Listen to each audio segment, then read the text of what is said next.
আসসালামু আলাইকুম, সকলকে স্বাগত জানাচ্ছি। আমি হাসানুদ্দিন নুমান। প্রতি শুক্রবারের মতো আজকেও একটি অন্য ধরনের ভিডিও নিয়ে আসছি। সেটি ভিডিওটি হচ্ছে যে আমি এত সুখী কেন। আপনারা যতদিন পর্যন্ত আমাকে ইউটিউবে দেখছেন, আমার কাছে মনে হয় এখন পর্যন্ত আমাকে কখনোই গুমরামুখ অথবা চিন্তিত অথবা এমন মনে হয়েছে যে আমি খুবই টেনশনে পড়ে আছি, এরকম কিছু আমার মনে হয় না যে এখন পর্যন্ত আপনারা আমাকে দেখেছেন। সেটা ভিডিও হোক অথবা বাস্তব জীবনে হোক, কোনো অবস্থাতেই এমনটি দেখেছেন আমার মনে হয় না। এটি কেন হয়, আমার এই বাস্তবতাটা কীরকম, আমি এত সুখী কেন, এটা নিয়ে বিস্তারিত আলোচনা করবো। আশা করি ভিডিওটি আপনারা শেষ পর্যন্ত দেখবেন। আজকের এই ভিডিওটি দেখার পরে আপনারাও যদি নিজেদের জায়গা থেকে মনে হয় যে আপনি অসুখী আছেন, আমার মনে হয় আজকের এই বিষয়গুলো জানার পরে আপনারাও সুখী হয়ে যাবেন আমার মতো। আমি অনেক সময় বলে থাকি, পৃথিবীতে যদি 10 জন মানুষের সুখীর তালিকায় যদি খুঁজে পান, তাহলে অবশ্যই আমাকে এই 10 জনের ভিতরে পাবেন।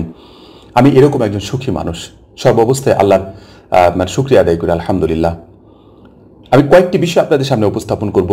সুখে থাকার কিছু বিষয় আছে যে বিষয়গুলো আপনাদের সামনে উপস্থাপন করা জরুরি। অনেকে বলছেন যে আমি হ্যাপি না, আমার জায়গা থেকে আমি মনে করছি যে আমাকে আরও হ্যাপি হতে হবে, কিন্তু বাস্তবতাটা আসলে তা নয়, বাস্তবতাটা অন্যরকম। সর্বপ্রথম যে বিষয়টি সেটি হচ্ছে যে আমি যে অবস্থায় আছি সেই অবস্থায় সর্ব অবস্থায় আমি আল্লাহ তাআলা শুকরিয়া আদায় করি যে আলহামদুলিল্লাহ, আল্লাহ তুমি আমাকে ভালো রেখেছ। আপনি যদি কখনো যে অবস্থানে আছেন সেই অবস্থান থেকে কখনো কোনো হসপিটালে যদি যান, কোথাও আগুন লেগেছে সেই পরিবারের কাছে যান, অথবা বন্যা দুর্গত মানুষদের কাছে যদি আপনি কখনো যান, অথবা যারা না খেয়ে আছে তাদের কাছে যখন যাবেন, তখন বুঝতে পারবেন আপনি কতটা সুখী।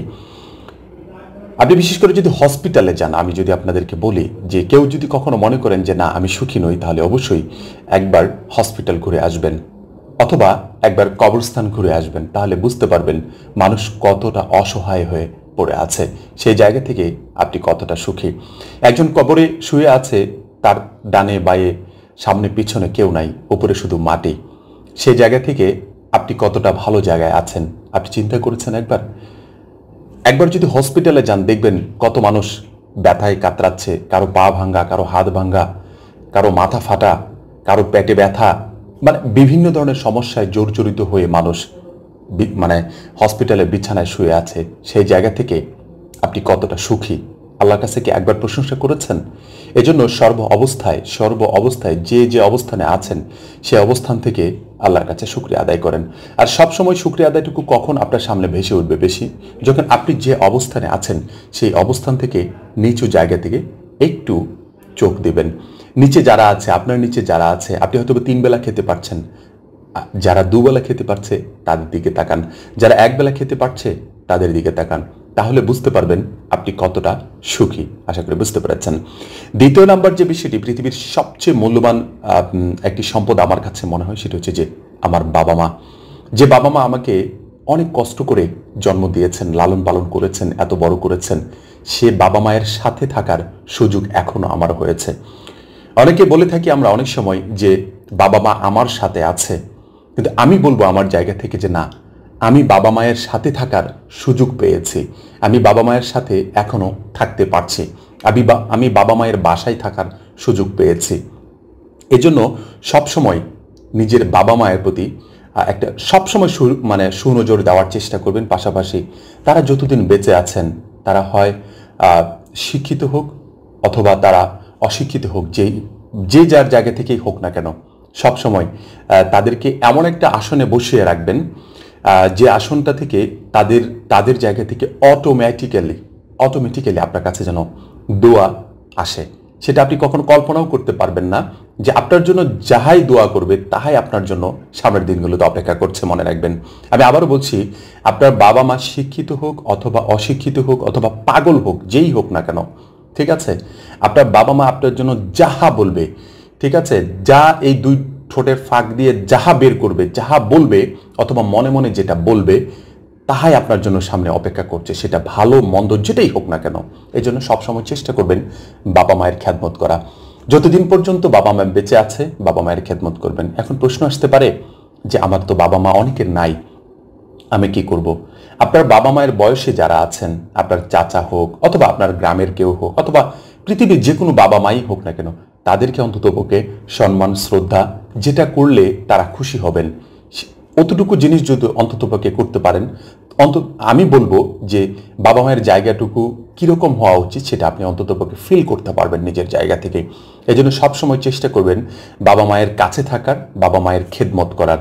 কারণ বাবা মায়ের খেদমত করার সৌভাগ্য সবার হয় না, বাবা মাকে কাছে পাওয়ার সৌভাগ্য সবার হয় না। এজন্য যাদের বাবা মা আছে, যাদের বাবা মা এখন পর্যন্ত জীবিত আছেন, হতে পারে উনি সুস্থ আছেন, হতে পারে উনি অসুস্থ আছেন, ঠিক আছে, তাদের যে খেদমত করার সৌভাগ্যটুকু আপনার হয়েছে, পৃথিবীতে হয়তো বা অন্য কারো অনেকেরই হয়ে ওঠে না। এজন্য সবসময় বাবা মায়ের কাছ থেকে দোয়া নেওয়ার চেষ্টা করবেন, তাহলে অবশ্যই সুখী হবেন, আর তাদের খেদমত করার চেষ্টা করবেন।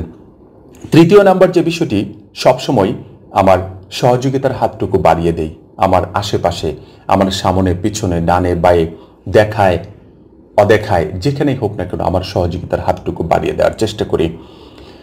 মানুষকে তো সহযোগিতা করার পাশাপাশি অবশ্যই চেষ্টা করবেন আপনার আশেপাশে যে লকডাউনে থাকা অবস্থায় অনেক রাস্তার কুকুর আছে, মানুষের পাশাপাশি আমি বলছি, মানুষের পাশাপাশি দেখবেন যে রাস্তার অনেক কুকুর আছে, না খেয়ে বসে আছে, দেখবেন যে পেট একবারে পিঠের সাথে লেগে গিয়েছে। আপনি একবার একটি কুকুরকে খাইয়ে দেখেন না কেন, কুকুরটুকু আপনার প্রতি কি নজরে তাকিয়ে থাকবে আপনি কল্পনা করতে পারবেন না, ঠিক আছে। এমন একটা সুনজরে আপনার দিকে তাকিয়ে থাকবে যেটা মনে হবে যে পৃথিবীতে অনেক মহৎ একটি কাজ করেছেন। সত্যি এমনটি। আমি আমার এলাকায় যেখানে আমি বর্তমানে বসবাস করছি, এখানে আশেপাশে অনেক কয়টি কুকুর আছে যারা মানে মানে অনেকেই হয়তোবা তাদেরকে খাবার দিচ্ছেন, হয়তোবা যখন হোটেলগুলো খোলা থাকতো তখন এই কুকুরগুলোকে খাবার দাবার দেওয়া হতো, কিন্তু এদের অবস্থা বর্তমানে এরকম হয়ে গিয়েছে যেটা কল্পনা করা যায় না। এই জন্য আমি সবসময় চেষ্টা করি আমাদের আশেপাশে মানুষের পাশাপাশি আমাদের যে আশেপাশে যে প্রকৃতির যে কিছু জিনিস আছে, যেরকম কুকুর, এই ধরনের পশু পাখিগুলো আছে, বিশেষ করে পাখিকেও আপনারা এই সহযোগিতাটুকু করতে পারেন। কুকুরগুলোকে খাওয়ালে বুঝতে পারবেন। আমি একটি কুকুরকে খাওয়াই, আমি খুঁজে খাওয়াইয়া দিয়ে আসি। কেন জানেন? তার 2 কি 3টে বাচ্চা আছে। তাকে যে রুটিটা আমি খাওয়াই, সে রুটিটা খাওয়ার পরে সে মুখে রিজার্ভ করে নেয়। রিজার্ভ করে নেওয়ার পরে তার বাচ্চার কাছে গিয়ে সেটা ওগলে দিয়ে তাদেরকে খাওয়াচ্ছে, এবং সে পাশে শুয়ে আছে, শুয়ে থেকে তার বাচ্চাগুলোকে খাওয়াচ্ছে। আমি একদিন দেখে একেবারে অবাক হয়ে গিয়েছি যে সে পুরোপুরি রুটিটা খাচ্ছে, এবং আমাকে যদি দেখতে পাচ্ছে মোটামুটি অনেক দূর থেকে, যদি মনে 200 গজ দূর থেকেও যদি আমাকে দেখতে পাচ্ছে, দৌড় দিয়ে আমার কাছে এসে এমনভাবে কিছু সাউন্ড করবে, তাতে বোঝা যাচ্ছে যে তাকে কিছু দেওয়া উচিত আমার। তখন তাকে যদি বলি তুমি চুপ করো, কিংবা তুই চুপ কর, এভাবে যদি বলি, চুপ করে, কোনো কথা নাই, একেবারেই মানে কি বলবো, যা বলতেছি তাই। যদি বলি যে চুপ কর, চুপ করবে। আমি খাওয়াবো, এখনই খাওয়াবো, জাস্ট চুপ করে গিয়ে তার রুটি খাইয়ে দিচ্ছি, আস্তে করে চলে যাচ্ছে, কোনো ডিস্টার্ব নাই। এই যে বিষয়গুলো, সহযোগিতার হাতগুলো যে যখন যেভাবে সহযোগিতা করবে, আপনি যতটুকু চেষ্টা করবেন, যতটুকু আপনার সামর্থ্য আছে, সামর্থ্যের ভিতরে আপনি যদি সহযোগিতা করতে পারেন, কেউ আপনার কাছে এসে সাহায্য চেয়েছে, কেউ আপনার কাছে সবসময় চেষ্টা করবেন কেউ যদি আপনার কাছে এসে সাহায্য চাই, তাকে যেন কোনোভাবেই যেন ফেরত না দেন, ঠিক আছে। আপনি হয়তো বা জানেন না তার এই মনের যে আকুতিটুকু আছে, সেই আকুতিটুকু হয়তো বা আপনার কাছেই সুযোগ পেয়েছে বিধায় আপনাকে বলেছে। এটা আপনার জন্য, আমার জন্য সৌভাগ্য, ঠিক আছে। সবার কাছে কিন্তু সব মানুষ যায় না। এই জন্য সবসময় চেষ্টা করবেন মানুষকে সহযোগিতা করার পাশাপাশি আমাদের আশেপাশে যে প্রকৃতির যে বিষয়গুলো আছে, পশু পাখি থেকে শুরু করে, যেগুলোকে সহযোগিতা করলে, যাদেরকে একটু খাবার দিলে হয়তো বা তারা অনেক ভালো কিছু একটা অবস্থানে চলে যাচ্ছে, তাদের হয়তো বাচ্চাগুলোকে বাঁচাতে পারছে। এভাবে যদি সহযোগিতা করেন, আসমান থেকে আপনার জন্য সহযোগিতা আসবে, মনে রাখবেন। আমি আবারও বলছি, এভাবে সহযোগিতা করলে, গোপনে সহযোগিতা করলে, যেভাবে হোক, গোপনে হোক, প্রকাশ্যে হোক, যেভাবে পারেন আপনি, যেভাবে আপনার জন্য সুবিধা হয়, যদি সহযোগিতা করেন, আসমান থেকে আপনার জন্য সহযোগিতা আসবে, আসমান থেকে বৃষ্টির মতো আপনার কাছে সুখ চলে আসবে। সর্বশেষ যে বিষয়টি আমি বলবো সেটি হচ্ছে যে আল্লাহ তাআলার শুকরিয়া আদায় করা সর্ব অবস্থায়। আমি আবারও বলছি, সর্বপ্রথমে বলেছি একই অবস্থা, আমি লাস্টে এসে একটি কথাই বলবো, সর্ব অবস্থায় আল্লাহ শুকরিয়া আদায় করা। আল্লাহ শুকরিয়া আদায় করার অনেকগুলো মাধ্যম আছে, তার ভিতরে প্রথম একটি মাধ্যম হচ্ছে, আমি মনে করি মুসলমান হিসেবে 5 ওয়াক্ত নামাজ পড়া, জামাতের সাথে 5 ওয়াক্ত নামাজ পড়া। কিছু আমল আছে, আমল করতে পারেন। আপনি যদি মনে করেন যে না আমার ব্রেন অনেক কম, আপনি কিছু আমল আছে করতে পারেন।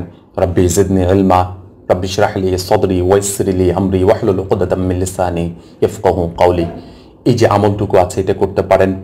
তারপরে কিছু আমল আছে যে আমলগুলো বিশেষ করে 18,000 মাখলুকাতের ভিতরে অধিকাংশ মাখলুকাতকে আল্লাহ তাআলা যেটার মাধ্যমে রিজিক দান করে থাকেন, যেমন সুবহানাল্লাহি ওয়া বিহামদিহি সুবহানাল্লাহিল আযীম, এই জিনিসটা বেশি বেশি পড়বেন। সবচেয়ে বেশি আল্লাহ পছন্দ করে ইস্তিগফারকে, আস্তাগফিরুল্লাহ আস্তাগফিরুল্লাহ আস্তাগফিরুল্লাহ, এই বিষয়টা একটু বেশি বেশি পড়বেন মুসলমান যারা আছেন, তাহলে দেখবেন আল্লাহ তাআলা আপনাকে সুখের স্বর্গে আপনাকে বসবাস করার সুযোগ করে দেবে। সুখ কী জিনিস আপনি বুঝতে পারবেন, আপনি ফিল করতে পারবেন নিজের জায়গা থেকে। এই বিষয়গুলো সহ আরও অনেক বিষয় আছে যে বিষয়গুলো আসলে হয়তো একটি ভিডিওর মাধ্যমে উপস্থাপন করা এভাবে সম্ভব নয়।